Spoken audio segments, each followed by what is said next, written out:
platform for information for people like yourselves who have a message for humanity, and I suppose that's a good place to start. Okay. Okay. My focus is as a physician. I'm a doctor of Oriental medicine and a homeopathic physician, and I learned about Codex Alimentarius back in 96 when a friend of mine, John Hamill, we became friends after I had read his article. We were both living in Miami at the time, or in South Florida.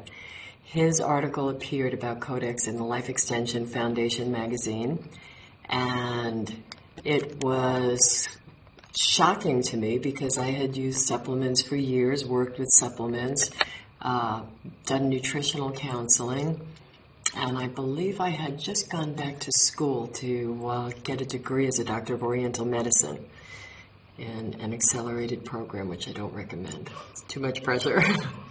And I'm reading about this, and I'm thinking, this is crazy. Obviously, this man doesn't know what he's doing. So I can call the media, and I can make sure they cover the story. So much for my confidence being rapidly knocked out because I got told, oh, that's very important, and we'll get back to you. Nobody got back to me. You follow up. Nobody gets back to me. So finally you realize, okay, nobody is getting back to me because they don't want to cover this story. It's not going to be represented in the media the way those of us who are following it from the people getting on-site information are doing so. So the whole media spin became even more apparent at that time. I was familiar with cover-ups about health and healthcare, so the Codex issue was a biggie. And then Richard and I got together in 99. That was when we were first together, and then I was doing more public speaking, and I had to think of a way to present the Codex information so I wouldn't sound like a conspiracy nut. You know, and that's quite challenging. What are you going to actually say? And the first time I was interviewed on Coast to Coast AM by George Norrie, and George says to me, so tell me, Robin, do you think this is a genocide agenda? And I was like, okay, in 2 seconds, process, you're going to put your foot in your mouth, are you not? And I said, well, it certainly appears that our best interests are not at heart here. And I mean, that's the nice way of putting it.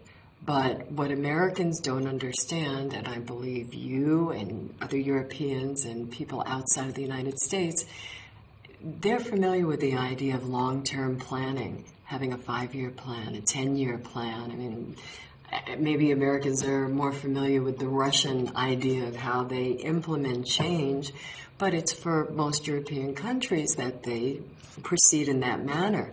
And for Americans, if it hasn't happened or it's not happening tomorrow, then that means it's not a problem. And my objective has been to try to wake up people in the States to have them realize that we have a lot of problems, and the ones to blame are the ones that we see when we look in the mirror, ourselves, because we've let it all get out of hand. And, you know, to speak effectively and be able to communicate it, I recognize that I am reaching people that are ready to be reached at this time, and others will have one layer of information given to them. They'll hear it from another interview you do, or from someone I'll have on my radio show, or from some other show, and little by little the familiarity is there, and they suddenly say, oh, that's a problem. I've got to talk about this with my friends, and we've got to do something. So I nudge that on a bit more on my radio show, and that's every week that I'm on. And I encourage everyone to recognize that now we only have each other to rely upon. We have to really form strong communities. We have to network with neighbors, co-workers, people in apartment buildings, on the block where your house is. And all of these little communities actually have power, and they can join together and become little political forces to put the pressure on politicians to make sure they understand that they're there because of we the people to meet our needs. So it's it's a mind change and an awareness change, and the good part is to see what happens in Egypt, Tunisia, Ethiopia, Wisconsin, so many other countries that we are hearing about now, so you can understand that the realization is there, the manipulation by fear is dissolving, because most people have nothing else to lose. You know, their quality of life is disappearing. I was given an explanation of the change to the European Union for the Netherlands and the effect on the money, where suddenly everything became twice as expensive. I mean, that's a horrifying concept. You think of a family with small children. It's just, you know, how does everybody deal with the fact that their own countries sell them out?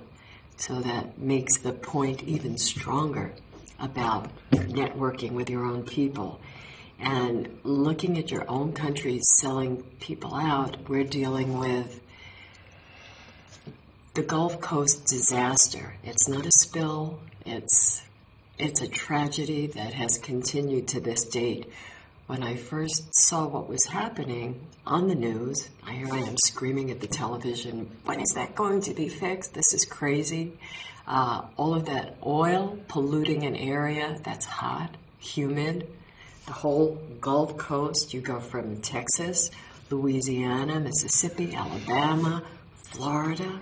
I mean, areas where it's hot and humid and this stuff rises up in the air, gets absorbed in the clouds, rains down on other parts of the state, and doesn't limit itself only to the states. It goes around the world on the Gulf Stream current.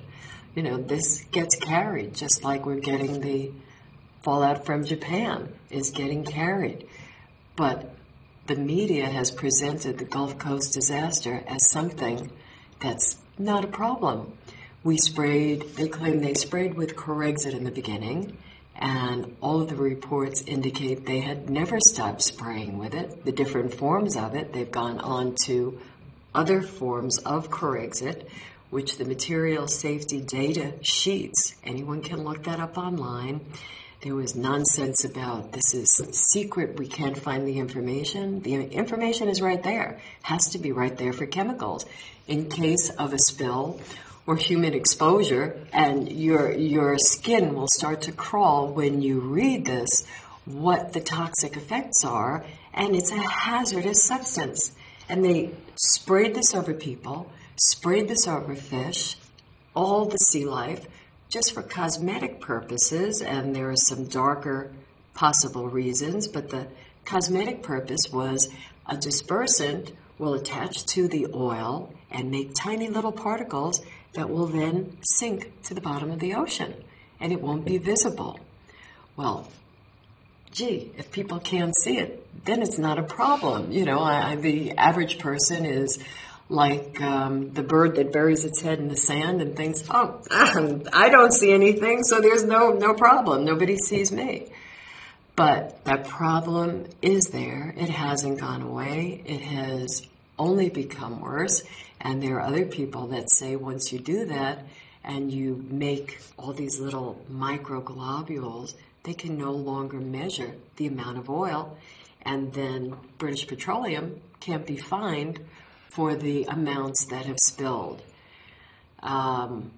Every layer of the onion that you peel away with this story gets uglier and uglier. Back in the summer of last year, at the beginning of the summer in June, I went to the Gulf myself to interview people and to collect water samples to make up a homeopathic remedy, which I made up using the actual sea water, combined with some other formulas for drainage. So it would be in one bottle, and drainage is important because you want to make sure the body eliminates the toxins that get stirred up. Otherwise, they get reabsorbed. So I put this in one bottle, a 2-ounce bottle, so this would be more affordable, easy to use. You don't have to worry about explaining why you need 2 bottles. It's all there. And a lot of people didn't understand. I have links explaining homeopathy on my website. And as time passed, and I would do updates on my show every week, Radio RMN, and then maybe every other week, but at least every month to cover the Gulf and interview the local people, which I didn't see happening in the media.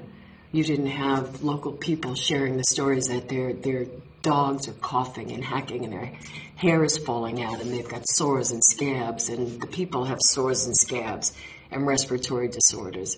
Finally, I thought that this is crazy, and there's a woman there who's been working very hard, and she does animal rescue, and I've sent her 3 cases of the products for her to use, for her to give to those in need, and if anybody needs more, I told her I will just send it to her.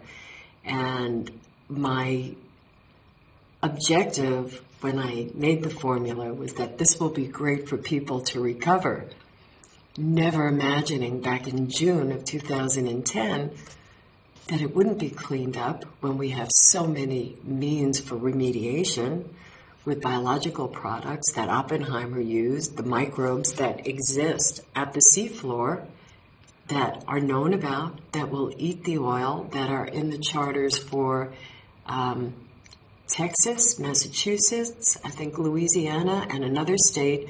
That's the first line of defense if there is an oil spill, that they're to use these naturally occurring microbes to eat the oil. Nobody used them. Anybody that tried to use these things, they were stopped. I mean, the most ridiculous things that you're wondering, oh, it must be me. I've got to be crazy. I must have missed something in this story that I didn't cover, or somebody doesn't know, or, you know, they claim they're not spraying, and you have these people who are very sick. This one lady who's very sick, I don't even know if I should give her name, not give her name. I mean, there are many of these people, and the spraying from the Corexit, which was done at night, would leave this film, this greasy film on their cars, you know, on the streets. And in the morning, they would find that new, clean sand was applied on top of the oily sand. That was back last summer. They did this down the west coast of Florida. They would put new, clean sand, and someone realized they could use an ultraviolet light. There are little wands, flashlights, different things, and when you shine it on an area where the oil is present, it would change to an orangey yellow color, and they could see it's still there. Not that there wasn't some amount of oil that naturally comes up and seeps through the ocean floor, but not to this amount. And the idea of covering it up by putting clean sand on top of it, and then children are playing and digging and sitting in the wet sand, it's a travesty. And you can't help but look at the government of the United States for not stepping up and doing something right away, for allowing these things to happen. You know, I went and spoke with people. I didn't know, but I wanted to go there and talk to the people. And the people that I spoke with in June of 2010 from Texas and Louisiana and Mississippi, I said, well, what happens? What happened when you have a company like BP that came to this area? And they said, well, the first thing they do, you know, they make sure they can set up the way they want. If they have to give money to whoever is needed so that they proceed the way that they want. In other words, paying people off so that they don't follow rules. This is all hearsay. I can't make the claims myself. I wasn't present. I don't know. But I've had enough people that I spoke with tell me this. And I had people that did not want to be on camera, and some that were definitely afraid, because in the beginning they were starting to give money back to the fishermen and the shrimpers that had lost their income from the polluted water, and they got these people to sign their rights away to make a further claim by paying them at the time, and they weren't even paying as they said they were going to. And these people were afraid that their checks would be cut off if they said anything. So here we are coming on a year later, April 20th, from when this happened. And there are communities now where there are people who are very ill. We have John Hutchison and his girlfriend Nancy Lazarian that have been in the Gulf area for months using resonant frequency technology on the water, finding that the water that was murky and no sea life visible began to clear. They began to see fish in the water again. They began to see this activity after several hours.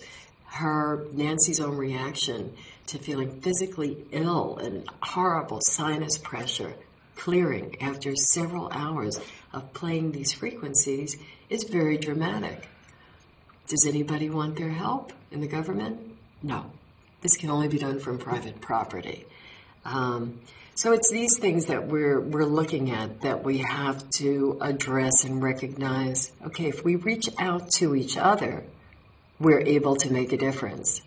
And as there are more of us than there are of people in our governments, if the people will only come together and not be manipulated by divide and conquer, that this person's your enemy and your God is better than their God, and your skin color is better than their skin color, and, that's why you have to make sure you keep it all for yourself. We all share this planet together, and we all have to help each other. If we do, we can fix everything.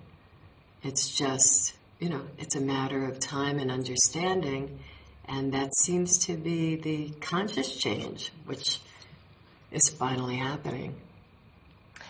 And how long do you think it's going to be until we actually see the world taking a turn for the better? I mean, at the moment, there's a lot of doom and gloom about. I personally am very optimistic for the outlook of humanity, but when most people look at this information, they don't feel very hopeful. What would your message be to them? My message is, for years and years, people accepted being lied to. They've been manipulated. They've been drugged. Pharmaceutical companies are selling trillions of dollars of medications that cut people off from reality, leave them numb, so that they can function and work and get up the next day and function and work.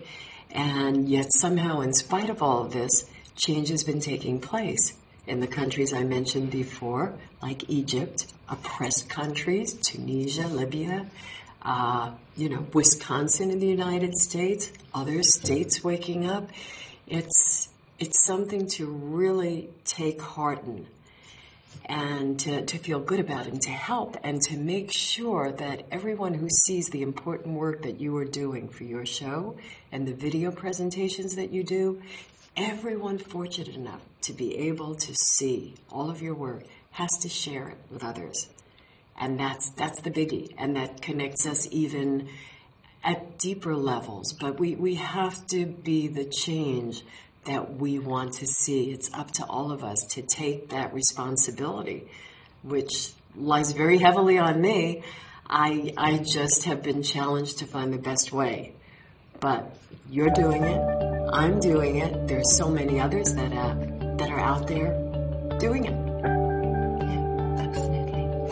Thank you very much for your time today. It's been an honor and a privilege, and this has been an absolutely inspiring interview, and I can't wait to get into edit. And Thank you. I would love to speak to you again sometime. Definitely.